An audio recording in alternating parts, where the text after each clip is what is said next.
feel like I wanted to do this one for a while as well. Oh, wow. 49. It's a big episode. But you as a guest, I remember that first time. I don't know what it was. Sure. I was driving you home though. I think I was driving you home from somewhere. It must have been Salsa maybe, or that sounds about right. You being the designated driver and I was too drunk to drive. Yeah, and you were telling me for the first time about your business and whatnot. Sure. And I was like, oh, okay, this is so up my alley of curiosity. Yeah. Do you reckon that might be a good place to start? There's obviously a huge life of context leading up to this moment, but right now, who are you, and specifically what kind of business entrepreneur are you? Are there many different types? That's a good question. Well, my name's Max. You know me. And I have an e-commerce business called Chill Chair.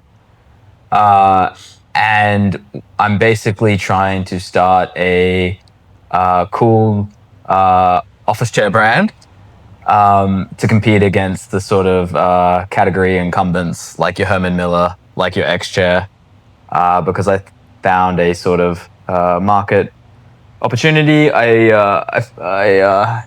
From my years in Adland, even Herman Miller and X Chair, I've never heard of. Herman Miller is a big brand. Okay, how niched into this little world are you at this point? How niched in? Pretty niched in. I started this journey knowing nothing about office chairs, and now I know a little bit about office chairs at the very least. And what's kind of, and you don't need to say dollar amounts because that can get awkward, but sure. What are the stats, I guess, to just give context to the scale of what you're doing? Sure. So started it about 3 years ago from basically nothing, and now we're doing close to $1 million a month in revenue, which is pretty good. Aussie dollars? Dollary-doos, yeah. Wow. Yeah. Holy smokes! Okay, that's increased. I feel from that car ride when you were talking to me about it was half that or something. Yeah, last few months have been pretty good. So Maxi boy. Oh my god. Okay, and far out. So okay, we're gonna break down the whole journey. I hope. Okay, but what is that even to run that now? Because it's basically just you and an overseas team of it's me and 7 people in the Philippines doing various sort of tasks, and a kid in the Gold Coast who is like my video editor, because all the young kids, they're the ones who really understand TikTok and kind of the modern media landscape because they're amongst it all the time. So I've got him helping with video production and ad creation, and then I have like an army of freelancers and on the internet through Fiverr and Upwork who do various other sort of more project-based stuff. And then I have a few creative agencies, not on retainer, but that I source out for other projects. So it's run very lean for like a business of this scale. It's pretty amazing what you can do now on the internet in terms of how big you can grow a business, basically being a one-man show with some support. Because that sounds ludicrous, and even just what you just said there makes me feel so inadequate to ask the right questions here. Sure. What are maybe the 3 or 5, for instance, a company that we're all familiar with, like McDonald's. Sure. You need to go in, you need to buy a burger, you need to have found out somewhere you saw on TV or the billboards. Yeah. You buy a burger and you kind of realize that there's amazing systems in place to get a 13-year-old to get you a burger in 90 seconds or whatever it is. That's kind of the crux of the business, and maybe people say, oh, they make their money from land or whatever, but you can see it because it's brick and mortar or a clothes shop. We kind of understand more or less how that works. There's a factory somewhere in Asia probably, and clothes here, you make a brand. What is this business? What are the parts of this business? What are the jobs that these people are doing that move the needle and actually mean dollars towards that million?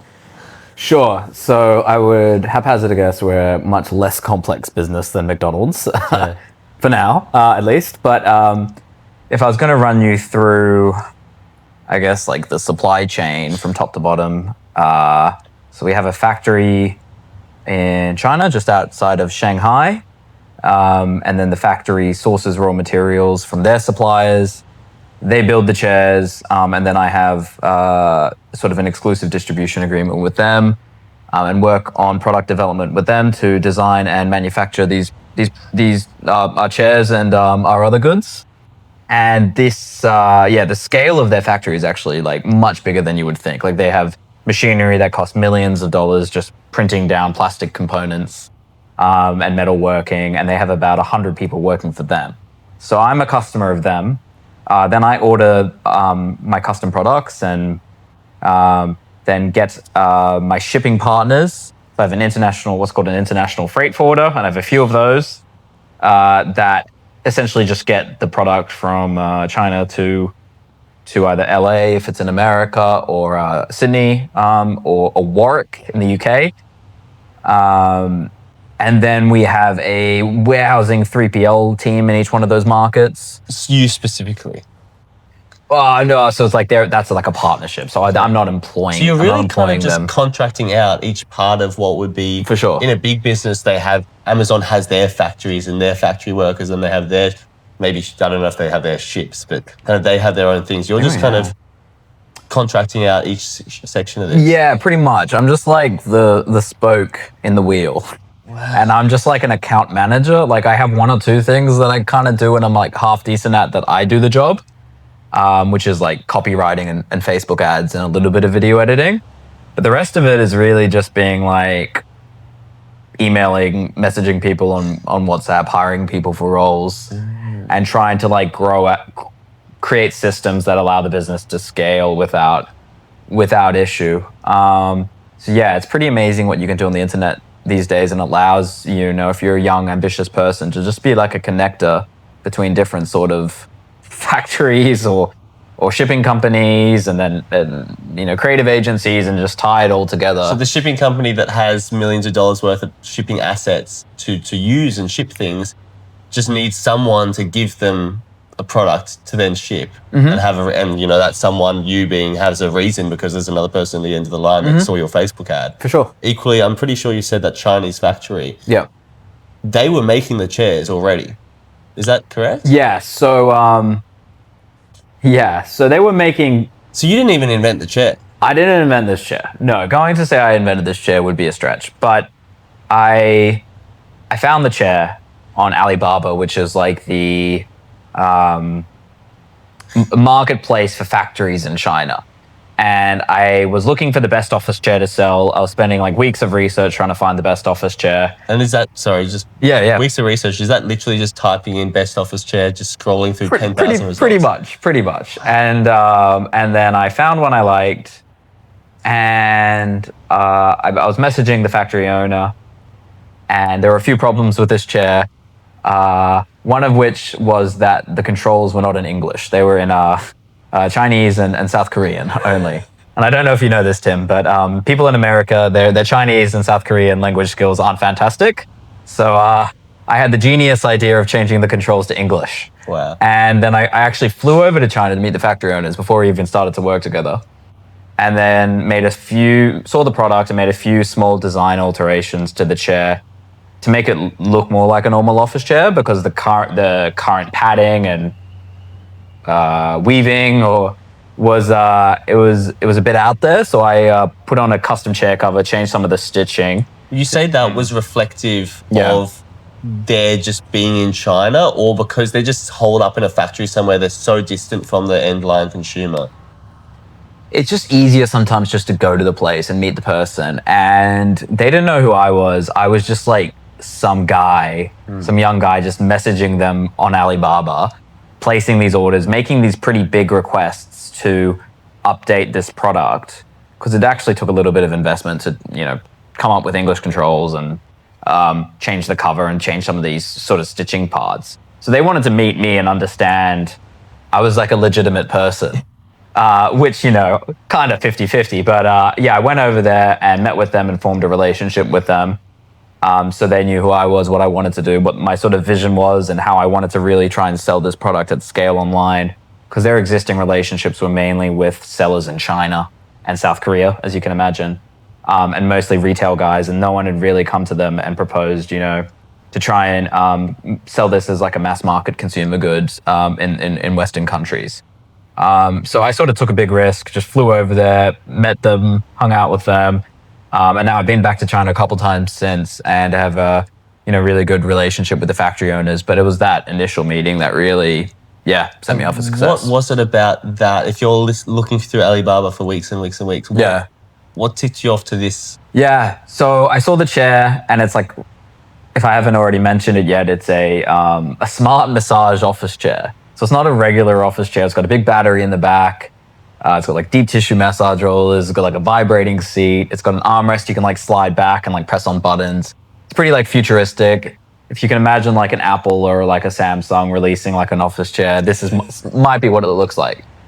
And so basically there were a lot of product listings and video listings, and I just saw it and I just had like a holy fuck moment where it's like, I was like, oh my God, that's so cool. I would buy that. And I know if I have that feeling that I would buy that, I know there's 10 million other people out there like me, because I'm not that original. And I knew that I could sell this, and it had a lot of great qualities that like a winning product should have. What are they? So first, you want a product with really good margins. The furniture category has really good margins. The technology category has really good margins. So like furniture plus technology together, you have really high perceived value, and you're going to be able to sell it for a high price point from what you bought it, which affords you this big advertising budget. So basically, we can spend a lot of money to recruit a customer. And because we can spend a lot of money to recruit a customer, we can just be everywhere on ads. We can be all over Facebook, we can be all over TikTok, and build this really, really big brand because we have so much inbuilt marketing spend. Kind of like a little bit like AG1, if you've seen AG1, Yes. because it's like a recurring revenue product. It must cost them nothing to make. Yeah, their margins would be juicy. And so that, and because it's a subscription and, one customer may, buy it for 3 years, they can spend so much money just to get that customer for the long term. Right. So that's a really good thing. The second thing is a problem-solving product. Problem-solving products are great because they trigger like impulse purchases. So this is like stress relief plus back and neck pain, which are huge issues for people. People can feel maybe it's more of an investment in them. 100%. Okay. Third, it's just quite a simple thing to sell. Like you're only selling like one chair, 4 different colors. It's not like when you're starting like a clothing brand, you might have like 50, they're called SKUs, but it's just like SKU equals a different type of product. So if you have a clothing, you're selling not only different clothes, but like 6 different sizes of that clothes and maybe like 5 different colors. And so before you know it, you have like hundreds of SKUs. And so the complexity of managing that from a supply chain level is incredibly difficult. So this was a very simple supply chain to set up. And I also really like trying to build a business where like you're a category of one. So no one else is competing with you. So no one, there were tons of office chair brands, but no one was selling like massage office chairs at any sort of scale. And so I was like, I'll just like be that guy who like starts this thing. It'll be a small niche, but I will be the monopoly within that niche. And then hopefully that niche grows and I will grow with it. And so like our hypothesis is, the office chair market is like $14 billion a year. And, smart chairs can be, 1% of that. That's $140 million business. Like, and then, I think you're 10% of the way there. So I think I've proven that people are willing to spend upwards of like $2,000 on their office chair. Yeah, because how much is the... In dollar redues, it's $2,000. In US dollars, it's $1,400. And in pounds, it's $9.99. So... That's not nothing. It's not nothing. But, people spend that much on their iPhone or their phone, and they're using their phone 8 hours a day. So for the kind of person who's actually going to be sitting in this 40 hours a week plus. For sure, right? You're in your chair 8 hours a day. And currently people spend that much money with Herman Miller, who you haven't heard of, but they're a big brand. With like the Steel Case or Steel Series, and X Chair, which is kind of probably our closest competitor. But these companies are charging the same price point and delivering much less value. So they're selling ergonomics, which if you have gone through the office chair sort of market and history of that word, you realize ergonomics is a bit of a marketing buzzword. It doesn't really exist. It's selling something that looks chic and cool and professional. For sure, but what else are you getting besides that? That shouldn't be cost people $1,500 for a little extra padding on the chair or something that's a little bit more comfortable. So we're trying to give people like this whole extra layer of technology when they in their chair. So our first product's going to be the chill chair. It has massage capabilities. The second chair is going to be called the air chair, and it's actually going to have like air heating, air cooling, speakers in the headrest. What do you mean by air? Well, it's going to have air heating, like it's going to like have ventilation. So like, you know how you get too cold sometimes in an office? Well, you don't, because you don't. I know I'm the last like person maybe in the city that's going to buy a product from. Yeah, you're not my target audience, so that's fair enough. But not for everybody. But a lot of people get like way too cold or way too hot in their office and want some like control over the temperature. So like one of our most requested features is adding heating to our products. Right.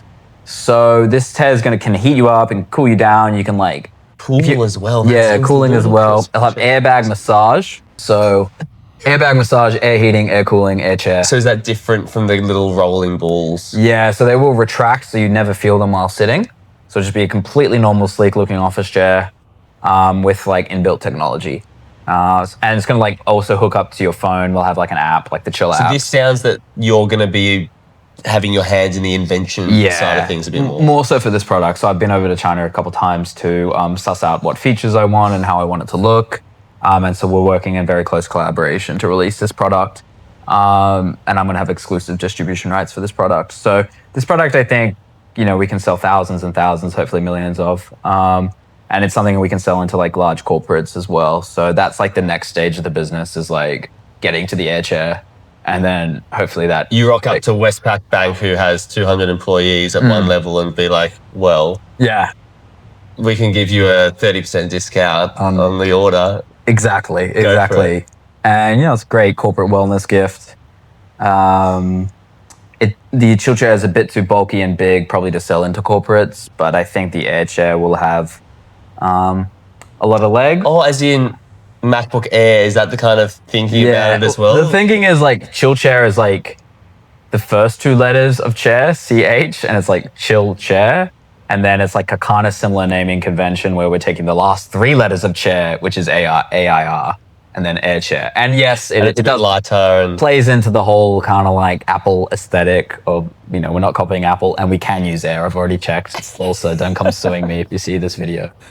But yeah, so air chair is next. That's the next one on the list. Wow. I see that now, air chair. Yeah. It's like a palindrome or whatever. Very clever. Yeah. Very clever. I actually didn't come up with it. Who did? I had chair air, or I was like the air something. And then I was talking to it with a friend at dinner. And he's like, why didn't you just call it air chair? And I'm like, whoa. Yes, I should. That's great. So I don't take credit for it, but I know a good name when I hear one, and air chair I think is going to be, a great addition to our product line. Awesome. Okay, so that's what's coming up. Now, in this last 3 years, yeah. I mean, it sounds great now, $1 million a month, $500,000, whatever, but has that been a straight line trajectory? What has it been, this little journey? It hasn't definitely not been a straight line. Each year we've grown overall, but there have been huge ups and downs.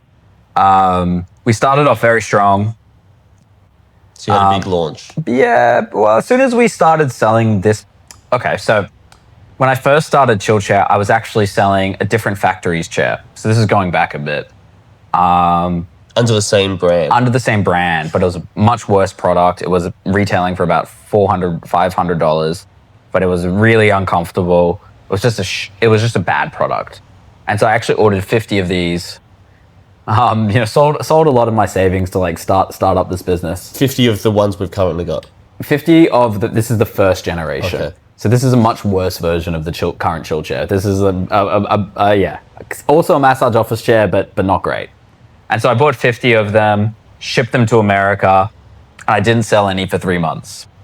And I had gone pretty much all in on this idea. I had, spent, weeks and months designing the website and putting my heart and soul and blood, sweat, and tears into this project, and I didn't sell one for 3 months. And I'm like, oh my God, I'm so stupid. I bought 50 of these big chairs. no one's buying any. This is the worst. And I eventually reached out to a friend of mine called Nolan Yu, who I did a lot of marketing projects with when I was working in advertising. And he's like a real design genius and guru. And he just smashed my website to pieces. He's like, no wonder you're not selling any of these. It looks shit. I was using all these weird colors. Like, I'm not a very like good design guy, as you can tell by my apartment. But yeah, he basically helped me redo the entire website, made it look sleek and sexy, and spent a lot of time improving how I was selling the product, helped me with some of my ads.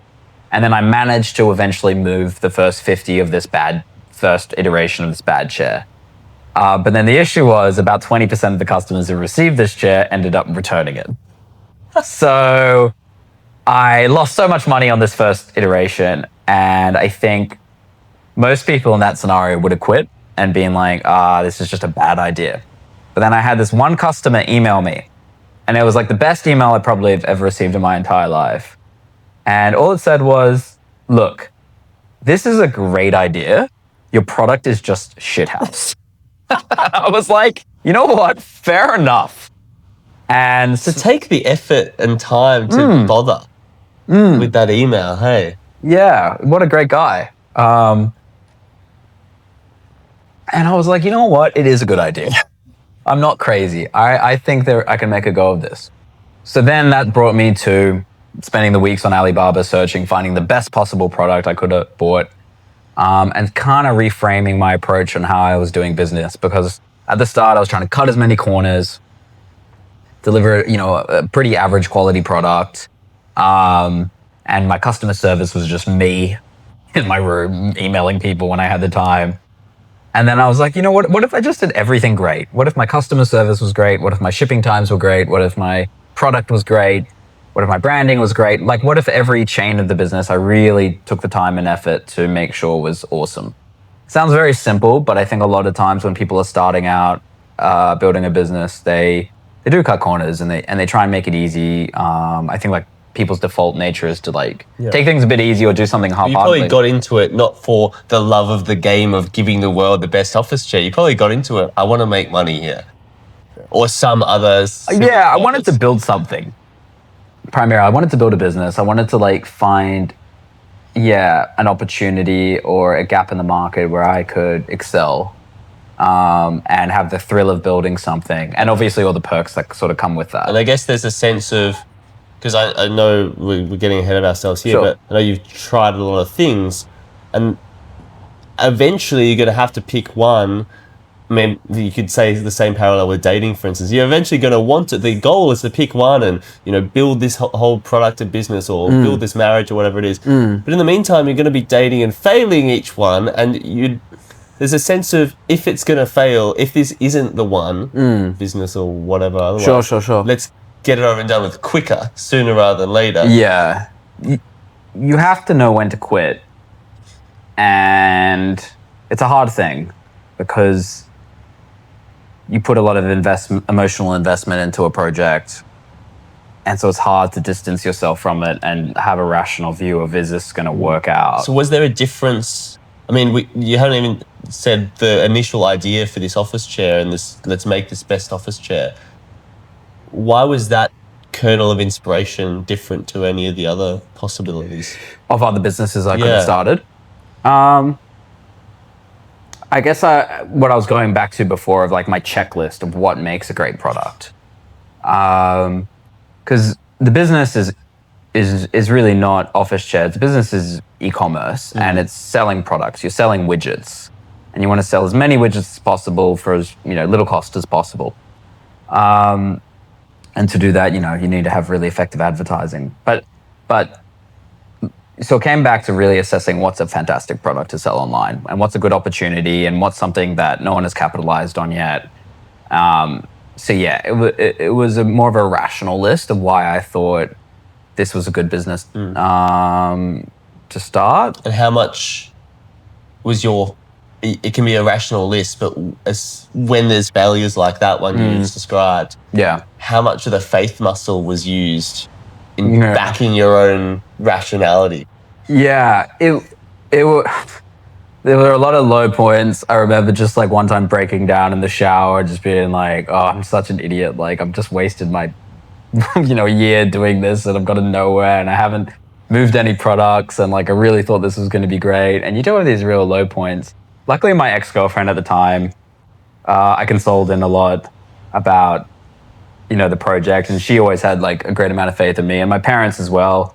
So I had a really good support network that definitely helped. But I think I'm also a little bit crazy in the fact that I don't give up easily, and I have a good amount of grit and perseverance. And I just kept telling myself, Max, one more time. Because before Chillshare, there were like 10 or 12 other like things I tried to sell online. A lot of crap.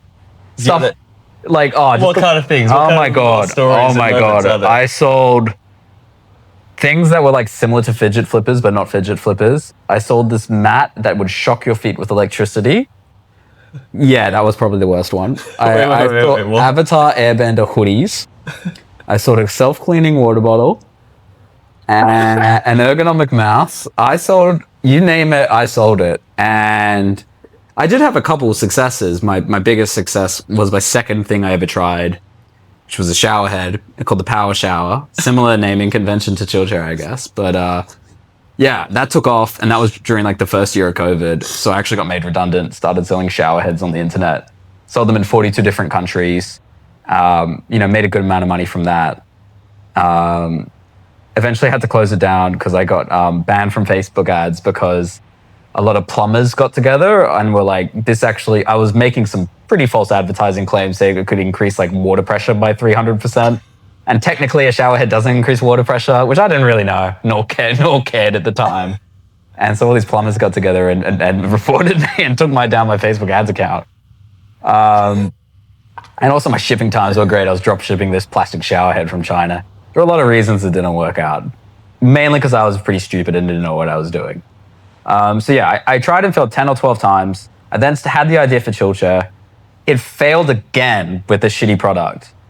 And then only after I tried revamping it with an entirely new product that I had success. And from that moment, pretty much just as soon as I started selling it, we had good traction. So basically what you're saying is you had shitty advertising and shitty product, didn't move anything for 3 months. Then you got the advertising and set up stuff right, but the product was still shit. So Correct. It got a bit of a start, but then flopped again. Yeah. And then you got the new good product, good advertising. Good website again, yeah. And so like... And it's been launched since. So I just basically had to eat shit for like all this time. And so like... What do you mean by eat shit? Is that just your bank account going from 100,000 to 10,000? Like what is it, eat shit? Just being like very comfortable with failure and rejection. So like, I tried 10 different ideas that didn't make any money, but I just knew I wanted, to build a business and like have all the perks that come with working for yourself. I mainly wanted the freedom of my time.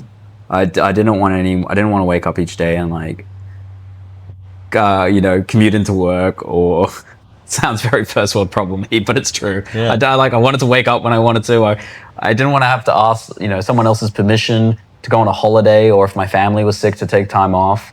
I just wanted to build a lifestyle where I had like freedom and control, and I was pretty much going to like do anything I possibly could in order to get that. And so by eating shit, I mean, I just failed really hard, really badly, a lot, with a lot of dumb ideas.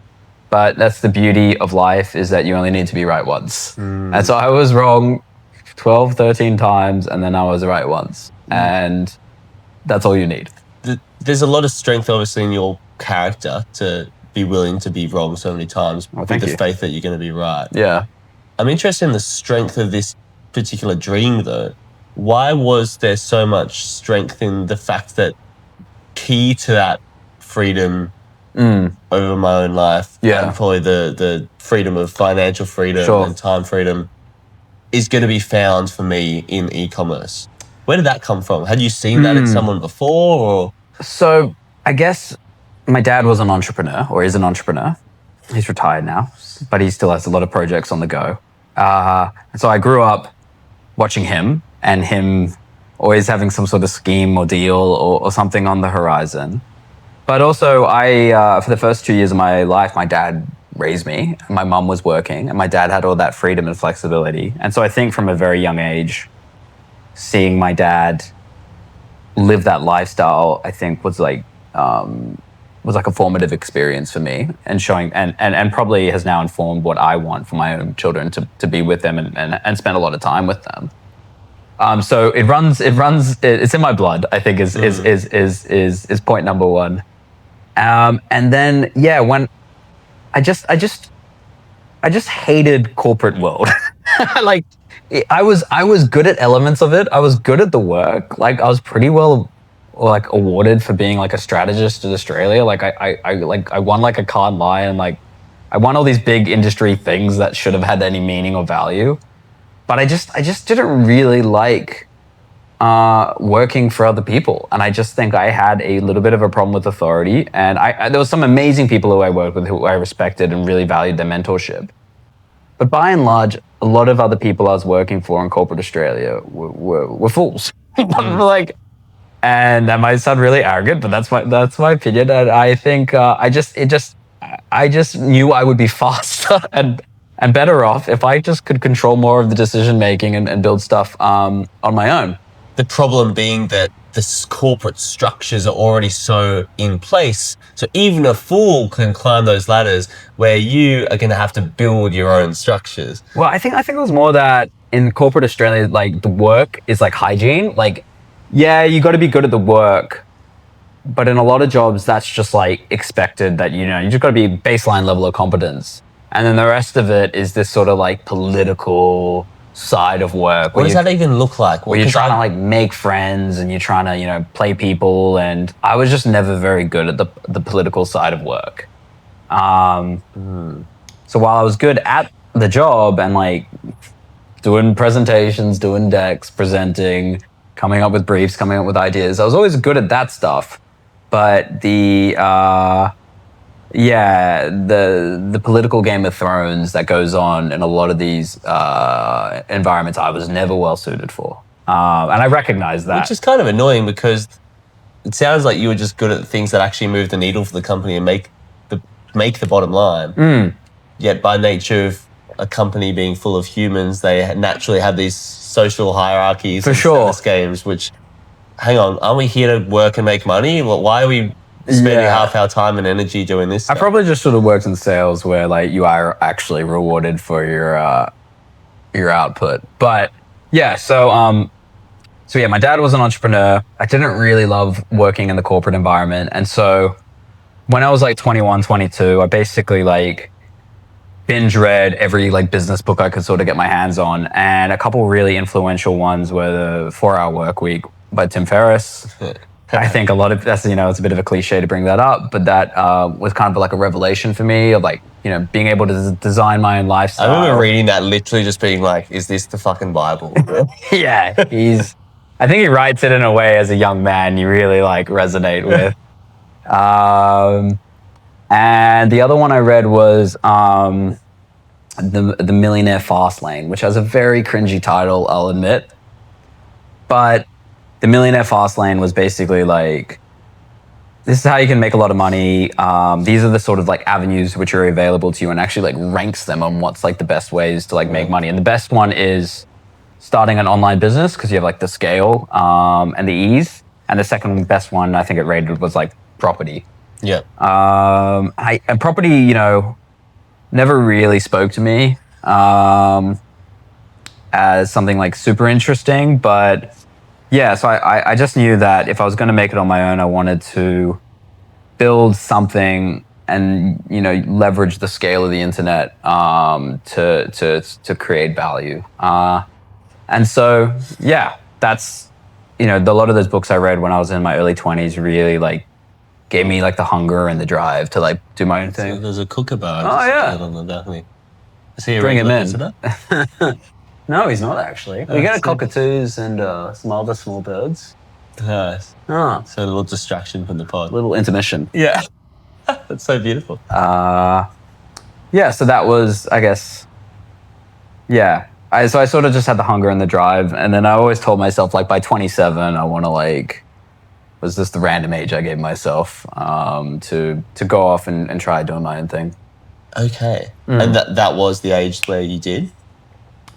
I don't think I was fully out on my own yet at 27. I've been out on my own now for about 2.5 years, when I was 31. So maybe I was like 28 when I was like legit on my own, but I think I had started Chillchair at that point when I was like, 27. Okay. Yeah. And so far you've hinted at this time in the corporate world, and just by running that timeline just then, that's 5 years of kind of still this discomfort, this tension, but still being part of it. And you mentioned advertising. Real quick, what was that? But more importantly, what skills did you pick up that meant you were the person who could do what you've now done? Because I imagine someone who has an idea might not have the contacts or potential to even actualize it. It was, a great time to, have some skill acquisition. And before I did say I worked with a lot of fools, and that is true, but I worked with some brilliant, awesome, amazing people who I learned a ton from. So just to have that balance and context. Those people were rare and few and far between, but they were there. And so what I learned really, I think, in advertising, I think the main thing is how to communicate. How to communicate the reasons in which someone should care, and why someone should buy something, why someone should be interested in something, and effectively taking a product and coming up with a really, really clear value proposition. Or like if you're in a pub with somebody, what's the one thing you can say to them to convince them that, oh shit, this is awesome.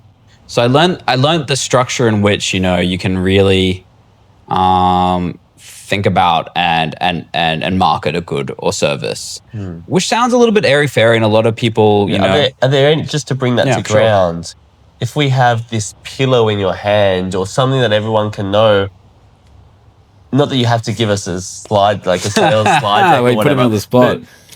What internally, what algorithms are you running straight away in your head to think about this that the average person might not be? And it's going to be so natural for you at this point that it might be hard to even recognize what's going on internally. Sure. But so like access that. You would get a brief from a client, and a brief is just like the client's situation and their particular thing that they want to sell and what they want to achieve and when they want to achieve it by. And they give you a document. It's called a brief. So over my course of my career, I received hundreds of briefs, and each one was just like a bit of creative problem solving. And to get to the to help the client to do what they want to do, you really have to interrogate the brief. But there is like a system of like, I guess, logic and steps in order to generate a good answer. And the first is really defining a really, really tight problem. So there's like a saying which is like, once you've identified the problem, you've actually done 50% of the work. Okay. So, and the problem isn't just the client's problem of, we need to sell 10,000 widgets. It's sort of like the psychological problem of like, what is actually the limiting factor of why people aren't buying these widgets? So often you have a really interesting problem or a reframe of the situation, which makes you see the problem in a whole new light.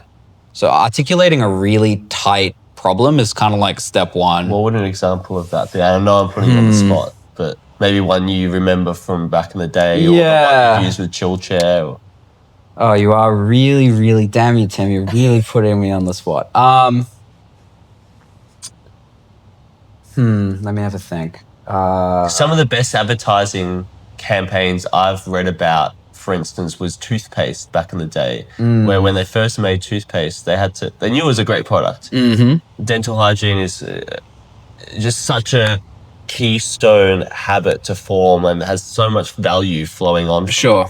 Yet there was this chain of people could get around the idea of why it was important, and they could do it, but there was no reward system in place. Yep. So then they made it give you this minty, fresh, cool sense, which had nothing to do with your teeth being clean. Yeah. But made you feel like it was clean. And suddenly people were like, oh my God, I associate this feeling now. Yes. I don't know if this is the same kind of thing. No, it is. But it completely game changed. I guess the problem for that one would be like people don't have like any perception of when their mouth is clean. So we need to add in this thing that makes people have the association that once they use it, they're clean.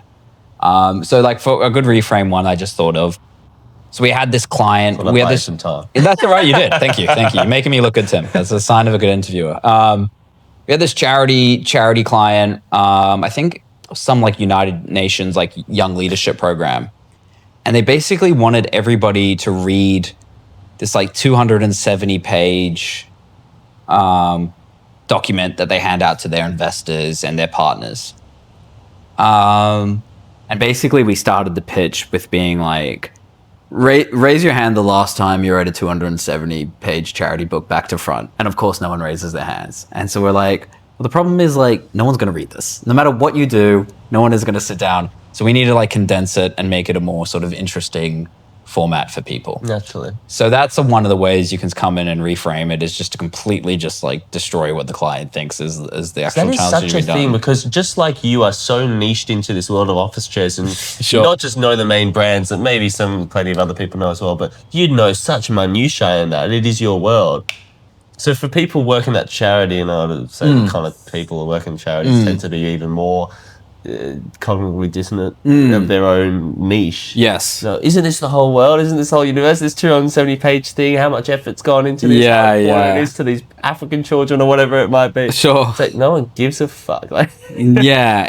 about anything that's not their own world, because they somewhere else are selling office chairs, so they care about the 270 documents in that world. Yes. Not your world.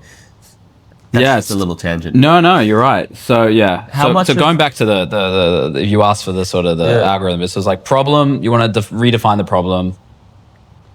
And then you want to have like a really like killer insight, and the insight could be like a cultural insight, it could be a consumer insight, it could be a company insight, or it could be a category insight, kind of known as like the 4 C's, and that's kind of like what a lot of like strategists use. And so you basically pull out this like little bit of just like gold dust where you're like, actually people think this, or actually the category is this. So for chill chair, it could be like, our category insight is people maybe spend 8 hours a day sitting on their chair. And you know, some people spend upwards of thousands of dollars, but they get nothing of value and really in return for that. That could be a category insight, because we're saying the category isn't providing much value. Or the consumer insight is, for chill chair, could be, you know, stress levels and burnout rates have never been higher, and people are craving a way to, you know, relax at work.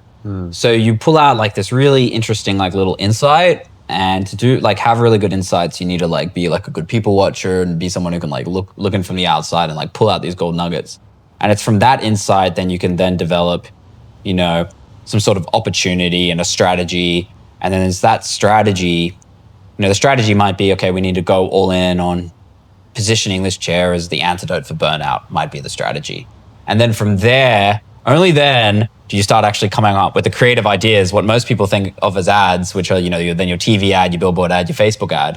But you would be amazed at the amount of thought and time and effort that goes into, you know, interrogating the brief, coming up with like a communication strategy, and then at only that stage you hand it off to the creatives. Creative team. It's like you need to represent and communicate this specific idea and solving and little gold dust and pulling in. So that's what I did for 8 years, was really good background in like creative problem solving. I got to see a lot of different problems in a lot of different industries. And I not only became like a pretty good, you know, communication specialist, but I also learned how to like present and do the jazz hands and like go in front of CMOs. And like, I was just some like young 24-year-old kid coming in, talking to CMOs, in some pretty high level meetings and presenting them on how they should spend their millions of dollars of marketing money. Yeah. And so it was a pretty good trial by fire in that not only I had to like, I got a lot of problem solving skills, but I also got like that presentation ability and being able to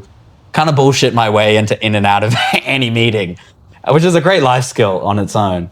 But I think the most crucial thing I gained from however long I was in advertising, 8 years, was just the ability to simplify. And I think if I could write one thing on a billboard for everyone to see, it's less is more. That is like my guiding philosophy on how I do most things. And you want to be as clear and M&C Saatchi, which is one of the agencies I worked at. All the agencies have their tagline. That was what your separates them. dream job. It was my dream job. Yeah, we can go back to that in a bit. But M&C Saatchi's kind of tagline was brutal simplicity. And because getting to simple is brutal. It's very, very hard. When people get ideas, they're like, oh, and this, and this, and that, and that, and let's build it up. And it's this, and it's also this. And then you can feel when an idea or, you know, a movie or a TV show has been designed by a committee or delegation and it loses the brutal simplicity. And to, you know, have a really powerful idea, it needs to be simple, and it shouldn't be for everybody. It should be like, it should be for a very certain type of group, and, you know, and the idea should just be, you know, without any fluff or without any excess. And that feeds into everything from copywriting to design. That idea of just less is more and brutal simplicity. And so, and being able to take, you know, sort of big ideas or have all these sort of different challenges from a brief, and just being able to be like, it's not all of this, it's actually just that. It's that one thing.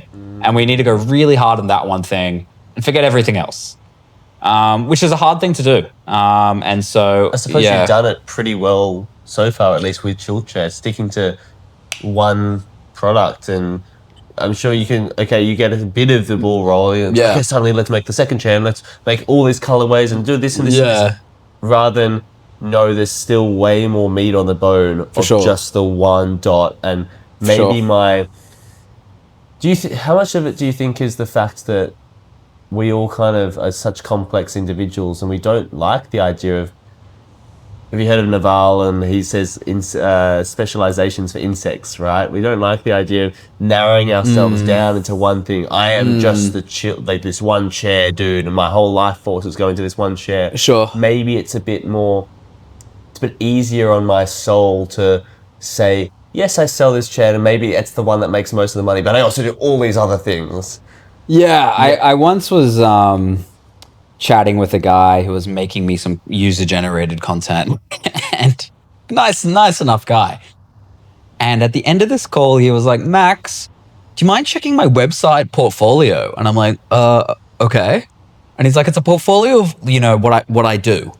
And I'm like, okay, he's an American guy, if you haven't couldn't tell already.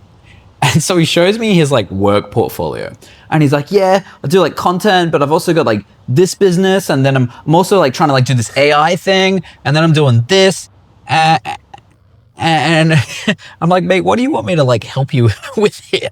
And he's just like, what do you think like I should really focus on? And because I do this, and I'm really good at this, but I'm also good at this.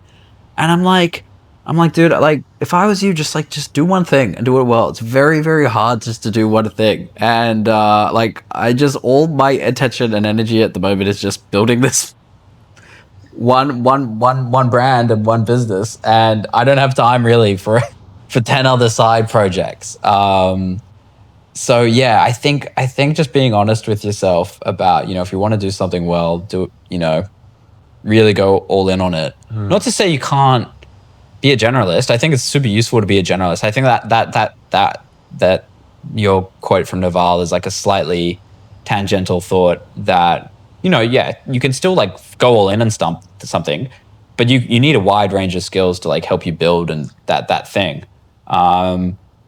If you're just like hyper specialized, you're going to need a lot of outside help. You should have a good grounding and a few different skills for sure. Do you think there's a bit of survivorship bias? Because I think we always hear that, so for instance, in the money game, to get rich, people get rich on one thing, and then by the time they're rich, they start to diversify. So we look at the top rich people and think, oh, they're diversified, I'm going to be diversified as well. But no one got rich from diversification. They went all in on one thing. Sure. But by nature of going all in on one thing, you're putting all the chips down the table. I get the sense that the universe does love to see that work out. But it's not like it always works out. And your example of, okay, I had the opportunity to go 10, 12, 13 times or however many it was to get that eventual win. For sure.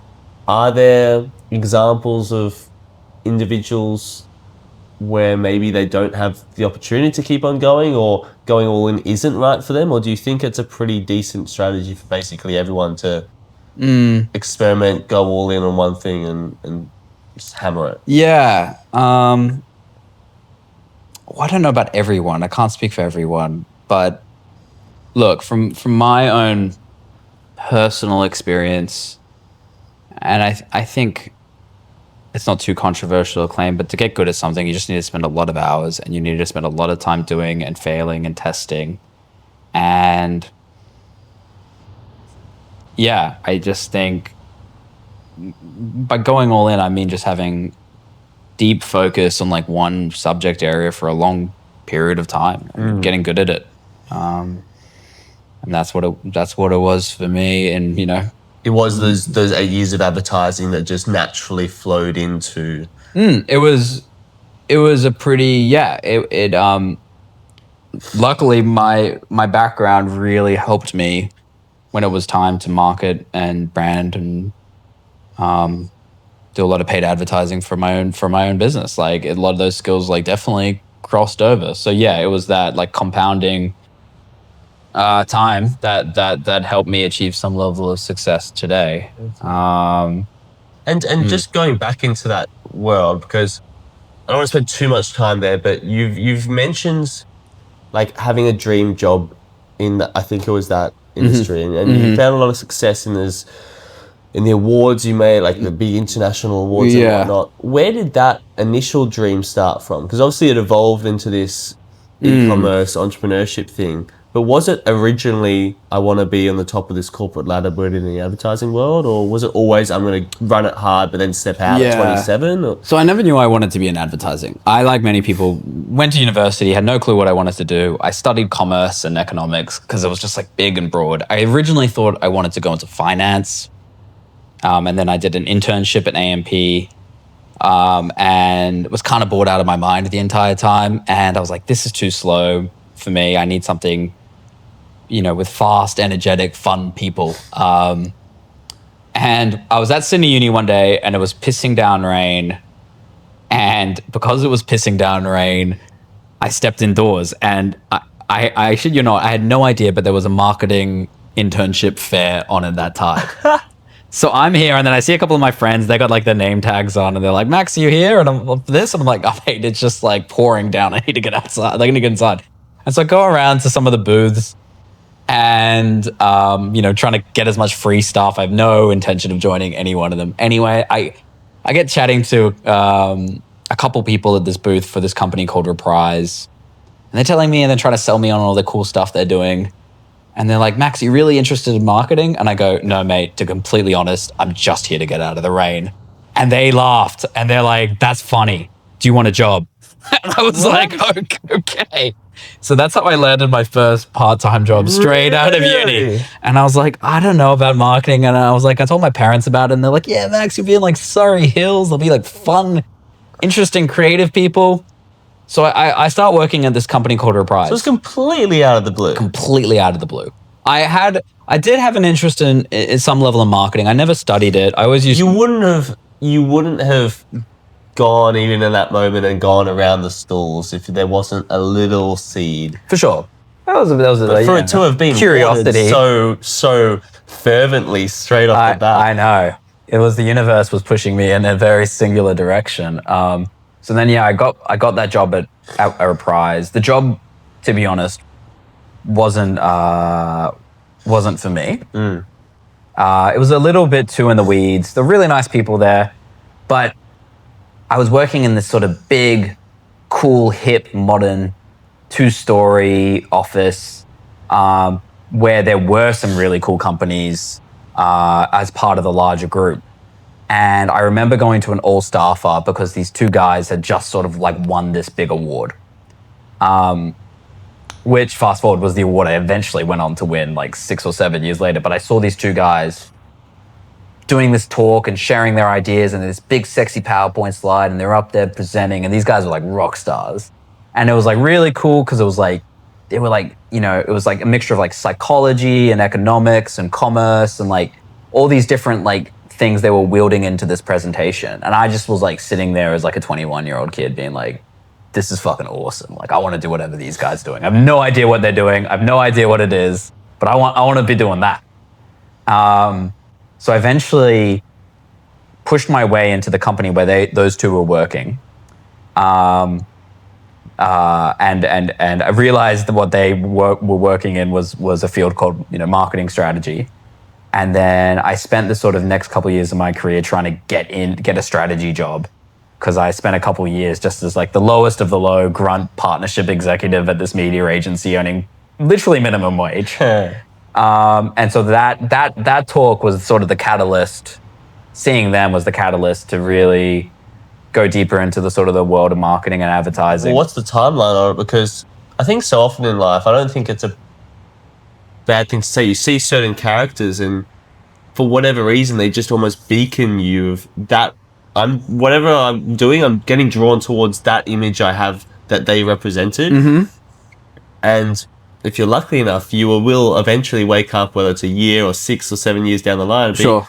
In my own way, of course, I'm in my own unique individual. Yeah. But I kind of became them. I fulfilled that ideal. The prophecy, yeah. Of what I saw that day. Yeah. And at that point, I think you take a step. Okay, do I want to continue following those two dudes? Probably not, because they're 6, 7 years down the line, they're doing completely different things. Yeah. But I kind of had to manifest that within myself and actualize it, and then it's the question of what's next. What's the most me thing now? Yeah. Is that kind of how it felt? Would you say when you won that award and became them, that's when you started to go towards Kill Chair, or was there a bit of a lag? I killed them and wore their skin and became them. Look, I think, you're partly right. I had this like kind of like journey where I was just so driven. All I cared about was like, I wanted just to win these marketing awards, and I wanted to win these marketing awards so I could prove to myself or others that I was good at what I was doing, and that I could sort of fulfill the prophecy of being these people on the stage that really inspired me when I was I say that because I had a very similar experience in my own life. With who? Well, there's a guy called Jack. He's been on the pod. Okay. And I saw him. I was just a full commerce little boy in Melbourne. Sure. I saw him up in Far North Queensland, having his own freediving school in this volcanic crater lake, and then he has heaps of time to, just hang out with backpackers and eat fruit and, go to festivals, and just live this free, like, yes, we're entrepreneurial, so we have free time and free money, but it's like freediving, and we're teaching people freediving, and it's just such a vibe. Sure. So I saw that, and then I think within a year or 18 months, I kind of woke up, I was like, wow, it turns out I have a freediving school. I've become this.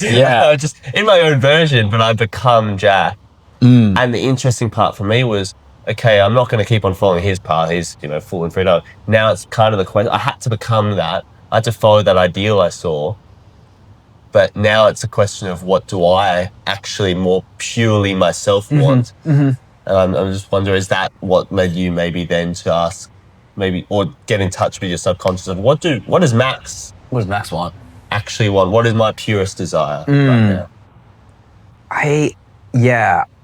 Because the Chill Chat Dream, you didn't mention similar visions of someone was doing it, so I just am following them. Therefore, it feels like a far more personal ambition, and therefore maybe in a sense pure ambition. Potentially, it was a little bit, and I'm not sure if you found this as well, of like, be careful what you wish for.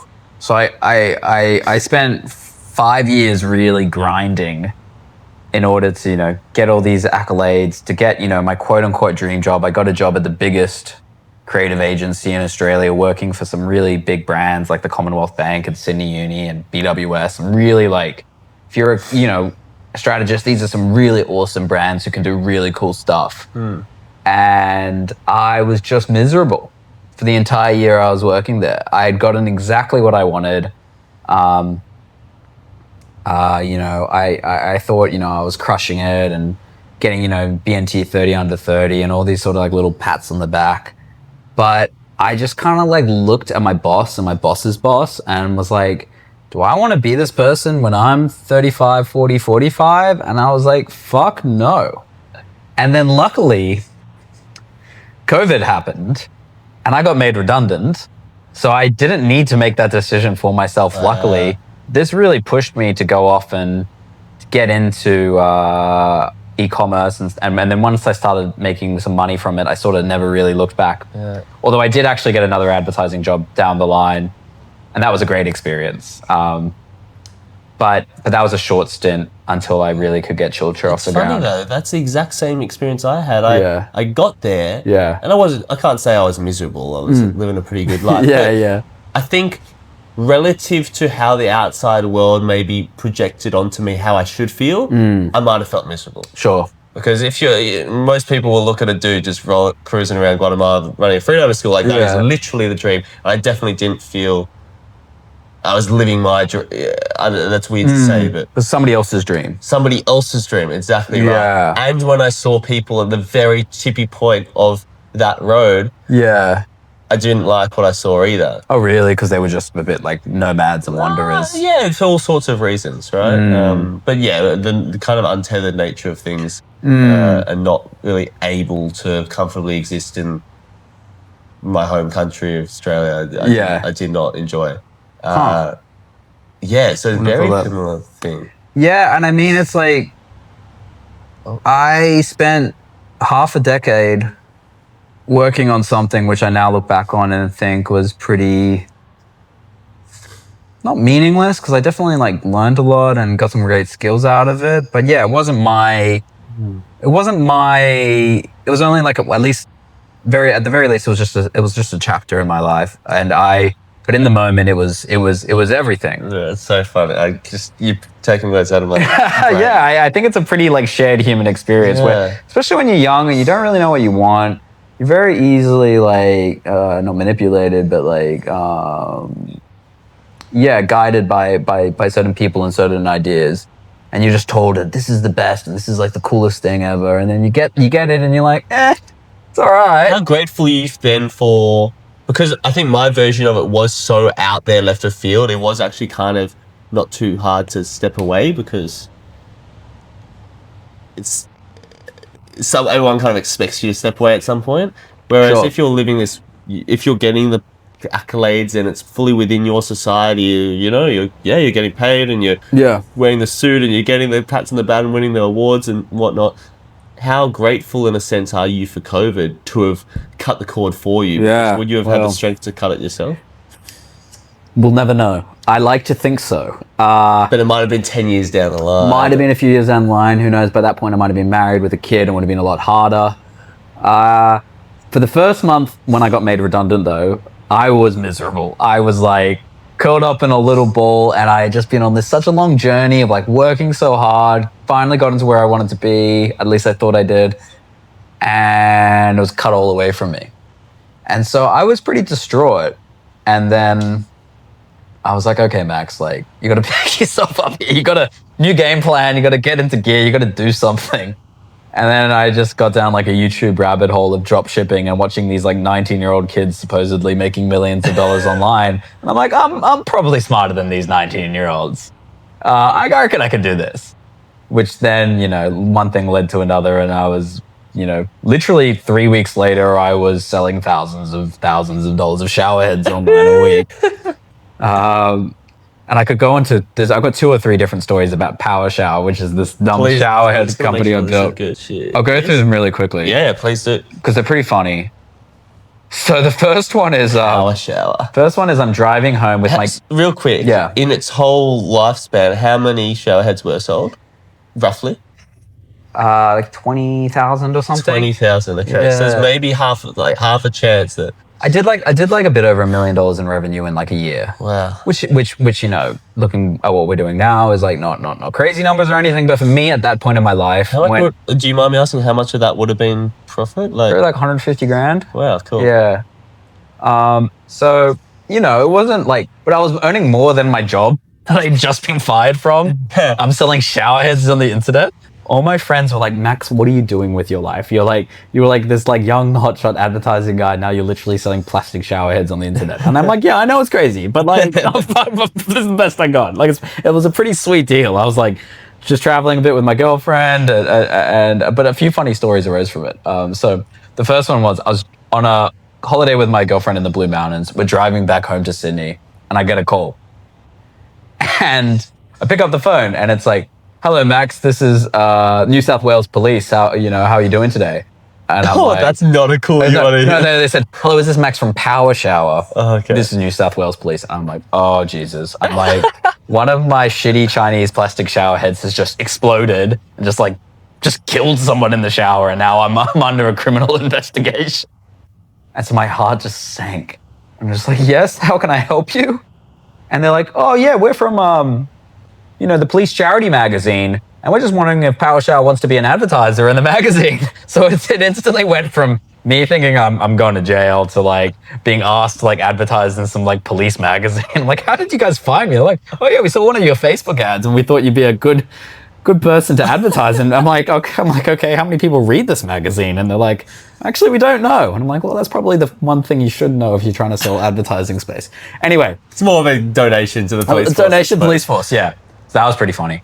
And one time I'm just playing pickup basketball. I get a call. And Max, this is the Australian Water Authority. And I'm like, hello? And they're like, yeah, you're selling shower heads and you haven't done these 3 tests you need to do to sell shower heads in Australia. And I'm like, what are the tests? And they're like, well, one, you need to send it up to Queensland and inspect it for lead. And it will cost you $6,000. It'll take 18 weeks. This other one, you got to go up and make sure it's water, giving off the right amount of water pressure, so it's water efficient. And that's going to cost another $12,000, and that one's going to take 3 months. I'm just like, well, I'm just not going to sell in Australia. Yeah. And just hung up and just turned off my Facebook ads for Australia. And I was like, I'm not dealing with it. No. Australian regulation, man. Countries, right? Oh, no wonder we have a problem with small business. That was the only country that called me about selling shower heads. So there were 2 funny stories that I got contacted. I was hounded by the Australian Water Board and also the police force to advertise in their magazine.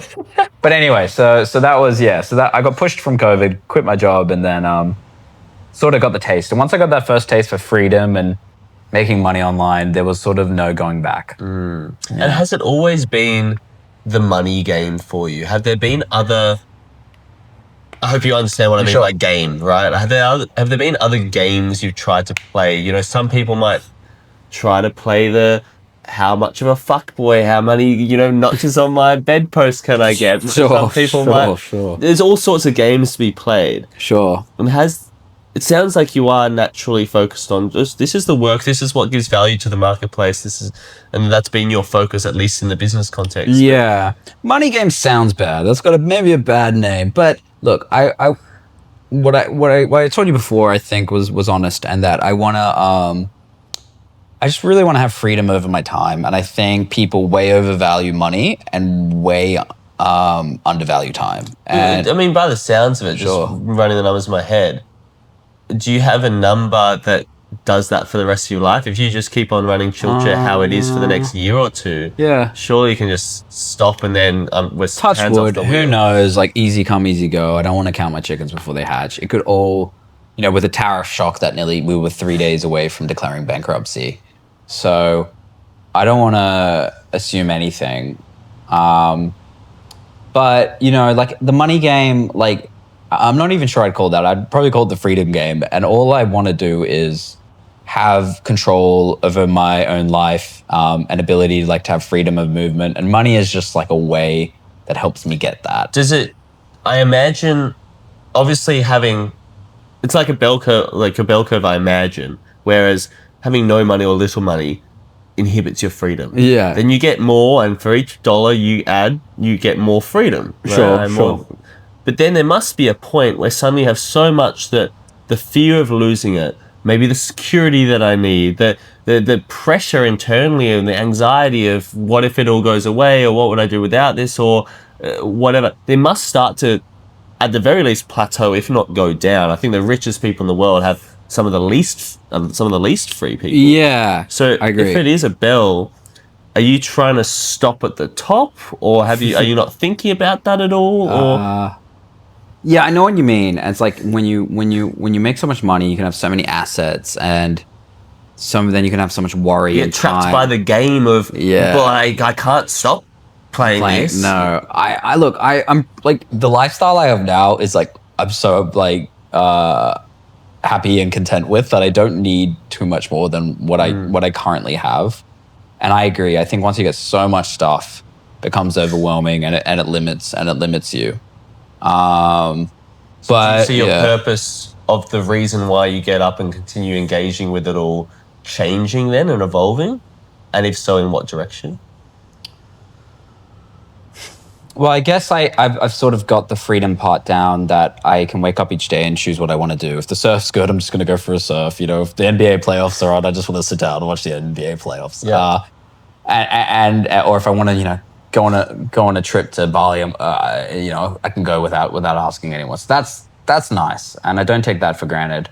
But I think the other component of it is the pride I get in just building something and seeing my ideas out there in the world, and that's definitely the biggest motivator of just like having this thing in your head like 4 or 5 years ago, talking about it with friends and family, like interrogating it, and then actually like committing and executing and doing it, and then getting feedback from people being like, oh, I use this thing every day. I fucking love this product. That's like awesome validation.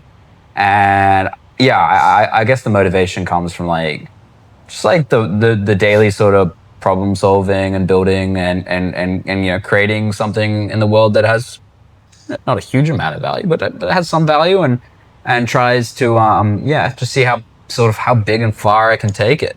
And I guess the sales is just like a reinforcement that we're doing something right.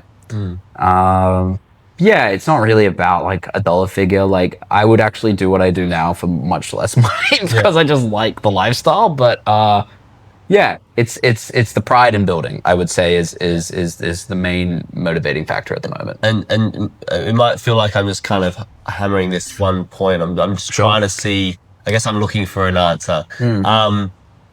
Are there other avenues where you see yourself looking for that purpose? If Chillchair and the e-commerce business has been the vehicle which you achieve in the financial sense and all sorts of other senses, freedom, pride, purpose, whatnot. Are there other arenas that you can see yourself playing that in, whether it be love or family, do you want to write a book, or what else is going on?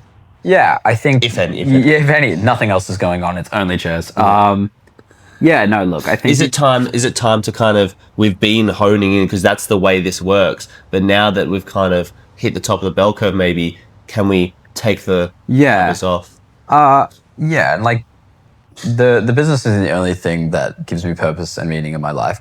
But, you know, I think you want to... But it is like a pretty crucial pillar of what does. But there are other pillars like friends and family. I take a lot of pride in my friends. I take a lot of pride in my family. So they had to be sacrificed to a certain degree before put on the I think even less. I think now I have more time to invest in my friends. Now, for sure. But like in some of the I think I sacrificed a lot of relationships in the early years when I was grinding really, really, really hard and didn't give people as much time as I probably should have. But now I think I'm like correcting for that and like over investing. So yeah, no, friends, family, fitness. I just try and stay pretty fit, pretty active. Like I try and do like one thing a day.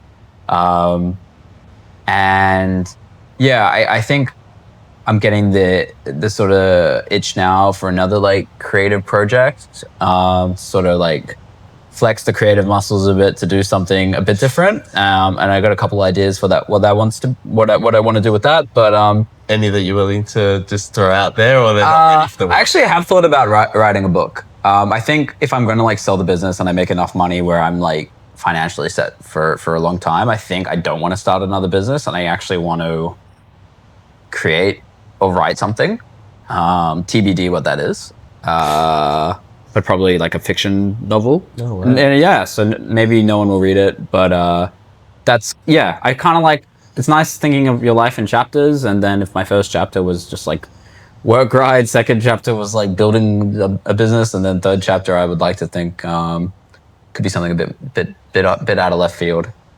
So going back to your question, like while the business is a big part of my life, it's definitely not the only part of my life, and I definitely want to like expand my sense of meaning. Hopefully also get a wife and have kids someday. That would be great. Because I want to. And if there's a single lady watching this podcast, any attractive women who have watched up to this point, you know, you've got to, man. If anyone's listened to this, I'm on Hinge and Tinder. You know where to find me. Yeah, on that, I don't know if you're open about it, but I know you had a long long-term relationship that Yeah. ended and whatnot. Are you open about talking about that? Yeah, how much time do you have? Because it's always, I don't think we've had a guest on the pod actually who has gone into the nature, but it's a storyline we're all familiar with. A couple who's together for a decent chunk of their 20s, and then for whatever reason it falls apart, and you're left in this, both of you, there's no better or worse, but obviously there's maybe more time pressure on the girl, like this limbo. So what was, maybe track that journey. Can I grab a beer? Please. Oh, probably make it easier to talk.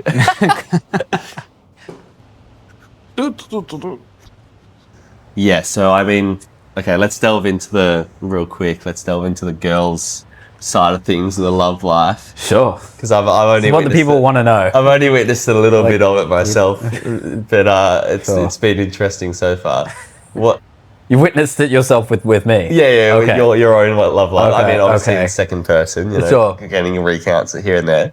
How would you describe your own love life? How would I describe my own love life? What's the evolution? Sporadic? I don't know. What's the evolution of Max's interactions with the female sex? Because you described yourself as like, you started out as this little drama nerdy kid, and then maybe you had a few friends who were sporty, and you figured out. Yeah, I was a bit of an awkward. I was definitely a late bloomer, as I think a lot of men are.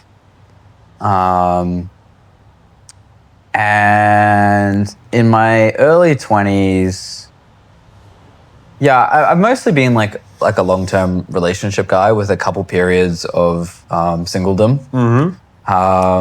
So yeah, I had one girl coming out of high school, one girlfriend coming out of high school for a year and a half, and she was really nice. And then had a couple years single, played the field for a bit. Yeah. I went to Kansas State in America on exchange. Oh, wow. And, Get them to the sororities. And the Australian accent played relatively well over there. I didn't really need to do too much.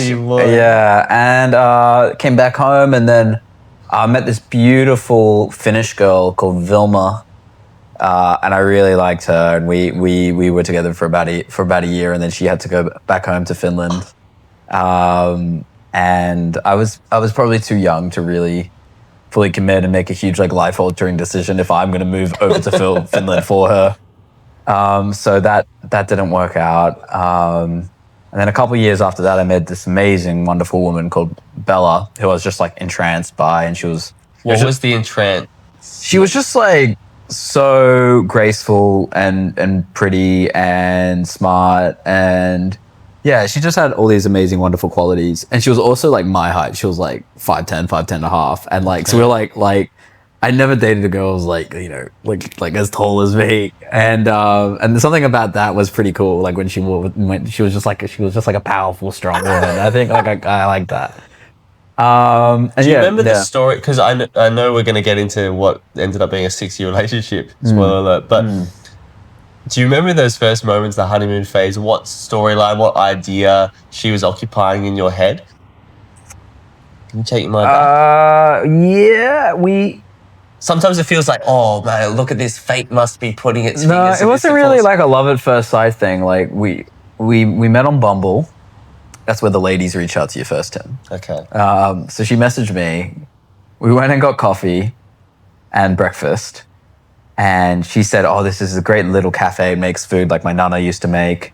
And I was sitting down waiting for her at this cafe, and I see her walking over, and I'm just like, this girl's so beautiful. How did I end up on a date with her? And I see her walking towards me, and then she's walking to the table, and she stumbles and trips over herself. And then I'm like, oh, she's just a regular thing. She's and it was very endearing. But the first date was not super crash hot. It was all right, but there was no alcohol involved. So we're both a little bit awkward. And sort of feeling each other out, and probably both trying to play it a bit too cool. And then I asked her out for a second date, and the second date I met her out in the city, and she was coming back from an internship, a law internship, and she was really dressed up, and she was in this nice dress, and I was just so smitten. But she was really and we were both looking for something really long term. And on the second date, she just grilled me like on all these really hard questions, kind of like you are now. And like, who do you want to be? What do you think about this? Like, what about this? And like, and I just like answered her honestly and just trying to give her really thoughtful answers. And yeah, we just really bonded because I think she was like a very, she just knew what she wanted with her life. And I think that was very attractive. Did that remain consistent? In parts, yeah. Like she, I think, always had a strong idea of wanted to build a strong family. But for the viewers, like that relationship ultimately didn't work out. We were together for 5-6 years, and most of that time was wonderful and awesome. But yeah, like she ultimately what broke up the relationship was like disagreements on how to build a family and raise a family, because she came from a religious conservative background, and as the years went on, she found more meaning and value in that side of her life, and what started out as something that wasn't super important to her became incredibly important to her. And then there was just we just grew, there was just a belief and values gap that just occurred over the course of the 6 years, and we became different people, and we weren't compatible anymore, and that festered into a lot of other parts of the relationship not working. No, so she is, and yeah, I haven't seen her for a little while, but I bet she's still amazing, beautiful human and soul. And I don't regret those years, because I think she rubbed off on me in a lot of good ways, made me a more considerate, well-rounded, better human being. Yeah, so that was that relationship and the story of Bella. Can I just ask you to zoom in and maybe paint the picture of the emotional landscape and what went into the decision making, the back and forth, rational versus emotional gameplay in the decision to break up and those moments? Yeah, I mean, there was a bit of rationality, but a lot of it was just like we were both pretty miserable every day towards the end. So many people are so miserable, maybe their whole lives in a marriage. Yeah, I just, we were getting, we did 3 or 4 months of pretty intense couples counseling. Like we really did everything. Wow. We tried to save the relationship, and it was pretty brutal. Because we really did love each other and love so much about each other, but, as the saying goes, sometimes love is not enough.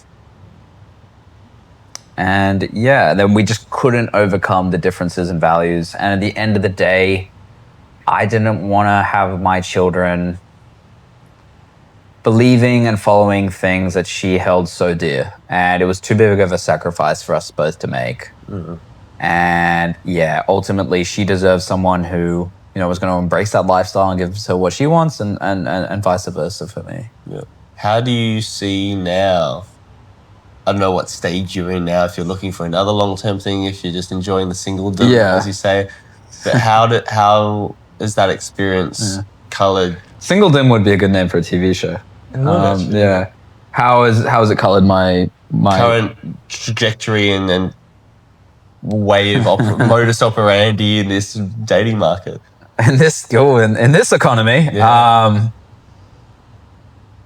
Yeah, I think you're in a very different time of life now than when I was 24, for sure. I think only just now I'm ready for something more long-term. I think when you break up from somebody, you have this big, like, especially if it's like a long-term relationship, there's a like big void in your life, because you just have this person you are spending every waking moment with pretty much, and now they're gone, and you have all this time, and you got to be smart to make sure that you're going to use that time productively and wisely, and be comfortable with yourself being alone again. And I think a lot of people rush to find someone to fill that void straight away. And I think I did too, to be honest. But then, yeah, you just got to really just spend time making sure your own life is really fun and exciting and fulfilling. And so when you do meet the right person, they're not coming into just this giant void. And it has been fun. Don't get me wrong. Being single it has its ups and downs. It's super exciting and thrilling in some moments, and some moments are just like comically funny and just like full of despair. Like I went out on this like date a few weeks ago. She was a really nice girl, but we went for each other. Yeah. And we went playing putt-putt golf. And it just it was just like a gross place where the carpet smelled like piss, and one of the guys working there was clearly off his face on cocaine. And it was like somebody just threw up in one part of the room. And it was just like kind of like a gross experience. And then after I said goodbye to the girl, I went across the road to Wingstop, which had just opened up in King's Cross. So I just spent a night out playing putt-putt golf in 31 in like full date outfit at a Wingstop, ordering some Korean fried sticky honey chili wings. And I'm just like, oh, this is rock bottom. But it wasn't. But you got to have you just got to take the highs with the lows and You look how the business is going, and then you look how the dating's going. yeah, they're not always correlated. But no, yeah, it has been fun. I met some really nice girls along the way, and yeah, I'm in a good place, I think, to hopefully meet the right person when they come. And it was funny how you said when Bella was grilling you on that second date, one of the questions she might have asked is one of the last questions I want to ask you is, we mentioned, and you've mentioned before that, do I want to be the chair guy my whole life? And Sure. the answer's probably no. No, maybe that's a chapter, maybe it's a book next or a creative project or whatever. And maybe this is more answer now, but in terms of your actual identity, because we naturally attach to the things we do. Do you have an idea of the identity you want to build? Like if you're a grandpa level, what kind of stories and identity? For sure. Have? Yeah, I don't want to just be the chair guy. And I think to a lot of people, I am the chair guy. And I think it's fair enough because it's something a bit weird and interesting that a lot of people aren't doing. They can hook on. 99% of people aren't leaving their job to sell chairs on the internet. That's a funny thing. I obviously talk about it a lot because I spend a lot of time on it. If you were to build a personal brand and therefore there's a bit of advertising involved in that, maybe what storylines would you be running? What ads would you be running on yourself to point them in different directions of look at this nuance and complexity? I'm not just the chair guy. Yeah. Well, I like to think like I treat people the same way I like to be treated, with like kindness and joy. And I think that's one thing I find identity in is being friends with a lot of people, having good connections, like having a lot of really strong, close friendships, as with yourself. And also someone who is like doesn't take life that seriously and like likes to take risks and to do dumb fun shit. And I think that's more part of my identity that leads into the other stuff that I've done. Yeah. More so than the output being awards or chairs or whatever it's going to be next. So someone who's just bets on themselves, tries hard and treats people well, I think ideally would be how I like to be perceived. That is a great answer. And do you think, I was just running through that document. And also, tons of hookups with tons of bed notches. No. Delete that out. Edit out. No, keep that in. Do you think that has strengthened though, as your willingness to identify with that has strengthened? Because you said that you kind of wish you took a gap year instead of rushing into uni. Yeah. And then you took 6 months of being a digital nomad, and I'm sure that probably didn't quite fill the hole that maybe is gone now. So were you in the past maybe less inclined to take life less seriously? You were taking it a bit more seriously, and this is maybe compensating for that? Or is this just the natural thing that should have always been there and not had that seriousness for a long time?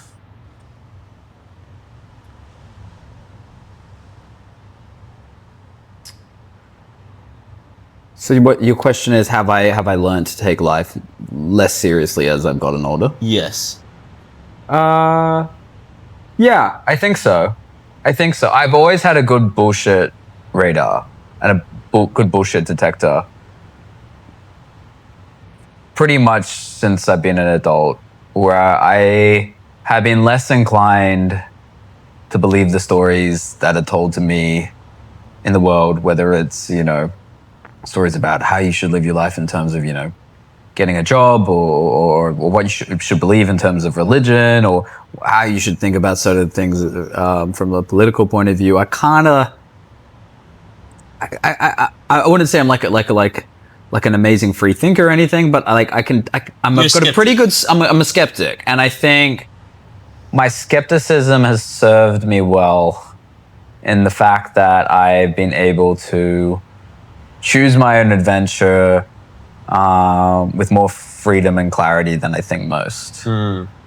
I think I've become more myself as I've gotten older, that I've just like leaned into sort of like my childishness and my cheekiness, and that's the kind of the fuel that like fires my creativity. But I'm still like not all the way there for sure. Like I still take myself way too seriously in a lot of ways. But yeah, I think yeah, I've learned to just have fun with it as I've gotten older, and do weird stuff and try saying yes to more things. Nice. And this is the one thing that I really wanted to pick your mind on, because you said it the other night when we were here, about a month ago, maybe a bit more, at your party. Okay. I don't know if you know where I'm going with this. Sure, no, I don't. But it was, I think it was Sophie and I. Yeah. 24? I think Sophie's 24, yeah. Yeah. And you were kind of saying this, I don't know how you worded it, but you were like, oh, you guys kind of so young, by the time because it was your birthday party, right? 31, life's serious now, there's responsibilities, commitments, you can't just be idealistic dreaming, and there's a sense in your words, obviously playful, but also there was a deeper sense of, life, I'm getting older, like the idealistic dreamer boy struggles maybe, can't exist, but has a harder time to exist when I have $1 million a month business to control and run and whatnot, and amongst other things. I'm not sure that I exactly said those words. You didn't tie it into that at all. Yeah. But, I know what you mean. I think what I was trying to communicate was, look, I think it's great to be idealistic and to be childlike, and I think those things should be cherished and to be trying to continue as you get older. I think a lot of people get beaten down by life, and life becomes very serious and very hard. So when you're young, it's very easy to be idealistic because everything's great. You're healthy, you're young, you have no responsibilities. Like, your parents are still alive. Like, super easy to be idealistic. And you should aim to keep that up, but it undoubtedly becomes harder. I think that was the point I was trying to make. It's like, yes, that's great. Exactly it's right. Great you guys think like this, but just a heads up from someone who's like 7 years down the track. Shit gets real, and shit will only continue to get more real. And I think the message is like, maintain that childlike inner spirit at all costs, but just be aware that everyone's going to try and beat it out of you. I feel that a lot. I mean, especially, I didn't feel it so much when I was, freediving in Guatemala, to be honest. I didn't feel like those probably surrounded by like-minded young people. But now that I'm staring down the barrel of a career in public health, holy fuck, have I never felt it. I mean... like, that place and that environment is just marinating in kind of that juice. Yeah. But it would always surprise me when I was maybe in high school or uni and people were kind of over it in that sense and like that. It's like, bro, we're 17 or 19. Even if you've had a tough life, just remember that you're not, maybe that's a very, very rich statement to say, but far out, man. How you've let go of it so quickly? How have you almost let yourself let go of it? Yeah. I know why. You don't have to explain. And I think we should cover that we are two white Australian boys from privileged backgrounds living, our lives by all comparison are incredibly easy. The kind of people I'm thinking about didn't have excessively easier, like excessively. They might have been marginally easier or harder. I don't know. I'm not there to judge. Sure. But objective standards, they weren't excessive either way. Yeah. Like, why are you letting it go? Don't you realize that this idealistic dreamer is kind of that youthful full spirit is the thing to hold on to, what keeps you alive in a sense. I think when you lose it, you die, in a sense. Yeah, for sure. Absolutely. I think a lot of people, there's a saying about it. People have like 2 deaths. Or maybe that's I'm misquoting. No, there's two different sayings. There's 2 different both ones. about 2 deaths. But One is like when you die after you stop being remembered. Yeah. Is I think the other one. But no, I agree. I think so it was more of a death warning and than burial. anything else. People die at 25, buried at 75. Yes, and it's very true. And it's just something I had noticed from people close to me, and I wanted to just like give you guys a heads up, in a way. How has it gone? How has that journey gone within you? You're obviously making, as you said just before, an effort to keep yourself vitalized and be silly and be yourself. The fact that you work for yourself and don't have to kind of sit in a corporate drone meeting and just let the youth sucked out of you, does that help? 100% it helps. I'm not going to sugarcoat it. Absolutely. So the ultimate anti-aging is to be... Well, I still work a lot, and that's hard. But, all those movies that were made in, like, the early 90s and, like, 2000s, like The Matrix and, like, Office Space, that were kind of, like, demonized. Yeah, Fight Club. Those movies were made for a reason. Like, putting humans in boxes and putting them in this sort of fake, sterile environment does crazy things to the brain and how people interact. Severance is probably the best modern adaptation of like, or representation of that sort of like, of the modern work culture. But yeah, of course it sucks the soul out of you. Absolutely. No, there's no way it possibly couldn't. And you can try and fight against it and be really active about having a lot going on outside of work. But work is such a huge part of how people spend their time. It's like you're not only spending 9 to 5 or oftentimes longer if you're in the corporate world, but then you're also spending the commuting time and then the preparation to get ready for commuting. It is all encompassing. So how could it not have an effect on your psyche and your mentality? But some people are inspired by the work and have great jobs and it makes them better people. I think those people are in the minority. They do exist. I think from speaking to the majority of my friends, it's, they like it, but it doesn't thrill them and it doesn't inspire them. And I'm very, very fortunate that I get to wake up and do something that, I like and I think's cool and it's fun and it's a bit silly and it's kind of dumb. But hey, it's better than the alternative, which me is death. Not to say I won't go back to a corporate job if I have to, but I will go back kicking and screaming. Yeah. Okay, so maybe in relation to the corporate stuff, yes, I might be the chair guy, but that's a small price to pay for... Whoa. Let's get away from this bad branding of chair guy. But you know what I mean? Like, I don't think it's a price. I think it's because part of you, I'm sure part of you, maybe an older version of you, would love to be in a 3-piece suit in the corner office. Some advertising, big kicker. Even in the advertising world, I kind of resented like the whole suit and tie stuff. Like I would come to client meetings and like a t-shirt, dressing pretty casual. Like I was always pretty anti-corporate culture. Okay. Even when I was in that world. I like being able to wear a t-shirt every day and doing, I don't know, like not having any of the status that is associated with a big corporate job. I could care less. Yeah. I just like getting up each day and working on stuff that I've built myself and I find fun and that inspires me. So that's good. I've been playing around a fair bit with the idea of things that you don't want. That you I really, the real me doesn't want them. There's still part of my ego that claims to want them. Sure. And because I've never even come close to having them, it has some ground because it can hold it as a fantasy. So you don't have enough evidence for or against that you don't want this. Sure. So for instance, the image of 3-piece suit, corner office, all that stuff. I know the real me doesn't want it. Dude, I'm the guy who's rolling around homeless without shoes. Yeah. I know that. Yeah, I also know that you don't want that. But because I've never been close, I've never worked in an office space. I don't know the reality of that very well. To me, it's still this kind of in the sky image. Sure. So that ego part of me, a little part of me, can actually claim to want it. Sure. And have some power over the Yeah. rest of me, which is kind of annoying. I just realized that now, talking about that. I don't know how to kill that. Maybe I have to walk into an office and kind of meet the guy. Yeah, I don't think it's for you. realize that.